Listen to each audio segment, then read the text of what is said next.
నిన్ను ఎగతాళి చేసే వాళ్ళకి, హేళన చేసే వాళ్ళకి, నిన్ను చూసి నవ్వుకునే వాళ్ళకి ఇప్పటిదాకా సమయం ఇచ్చాడు. అయిపోయింది వాళ్ళ సమయం, ఇక నీ సమయం స్టార్ట్ అయింది. అడుగడుగున నాకు ఇలా చెప్పుకుంటూ నన్ను ప్రోత్సహించుకుంటూ వచ్చాడు నా తండ్రి. బాధపడకరా, వాళ్ళకి ఇచ్చిన సమయం అయిపోయింది, ఇక నీ సమయం స్టార్ట్ చేస్తాను నేను. నవ్వనీరా, సాక్ష్యం ఉండాలి కదరా. ఎగతాళి చేయనీరా, సాక్ష్యం ఉండాలి కదా. తృణీకరించనీరా. కొద్దిగా పెయిన్, నొప్పి భరించు.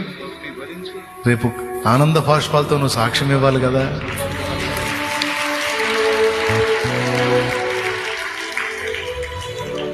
మనల్ని ఆడుకోవటానికి సైతానికి అవకాశం ఇచ్చే దేవుడు వాడిని ఆడుకోవటానికి మనకు కూడా సమయం ఇస్తాడు.